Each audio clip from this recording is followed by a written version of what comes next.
ప్రజాస్వామ్యంలో ప్రధాన భూమిక పోషించే రాజకీయ పార్టీలు ప్రజల పట్ల బాధ్యతగా వ్యవహరించాలని ఏపీ ఎన్నికల ప్రధాన అధికారి గోపాలకృష్ణ ద్వివేది సూచించారు. సచివాలయంలోని ఎన్నికల ప్రధాన కార్యాలయంలో అఖిలపక్ష భేటీ నిర్వహించిన ద్వివేది రాజకీయ పార్టీల ప్రతినిధులకు ఓటర్ల జాబితా ప్రతులను అందజేశారు. దురుద్దేశపూర్వక వ్యాఖ్యల కారణంగా అన్ని రాజకీయ పార్టీలకు ఎన్నికల ప్రవర్తనా నియమావళి ఉల్లంఘన కింద నోటీసులు జారీ చేశామని ఆయన తెలిపారు.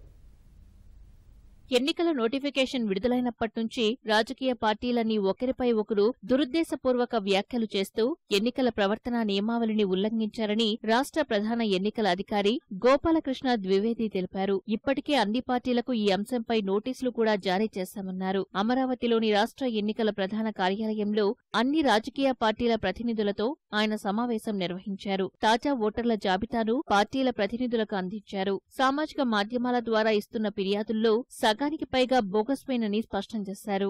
రాష్ట్ర రాజకీయాలతో పాటు ఇతర అంశాలను కేంద్ర ఎన్నికల సంఘం నుంచి వచ్చిన పరిశీలకులు నిశితంగా పరిశీలిస్తున్నారని ద్వివేది తెలిపారు. రాష్ట్రంలోని రాజకీయ ప్రత్యేక పరిస్థితుల రీత్యా అదనంగా మరింత మంది పరిశీలకులు రానున్నట్లు పేర్కొన్నారు. ప్రత్యేక ఎన్నికల వ్యయ పరిశీలకులు రానున్నట్లు వెల్లడించారు.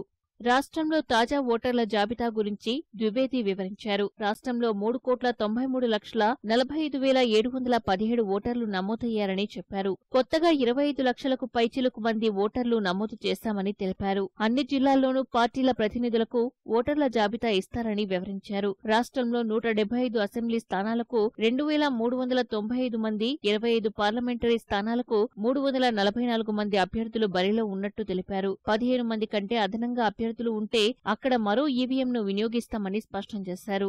కేంద్ర ఎన్నికల సంఘం ఇప్పటి వరకు పంపించిన 200 మంది సిబ్బందిలో 75 మంది సాధారణ పరిశీలకులు, 13 మంది పోలీసు పరిశీలకులు వచ్చారని చెప్పారు. వీరి ఫోన్ నంబర్లు అన్ని పార్టీల ప్రతినిధులకు ఇస్తామని చెప్పారు. తనకు ఫోన్ చేసి ఫిర్యాదు చేసినా స్పందిస్తానని ద్వివేది హామీ ఇచ్చారు.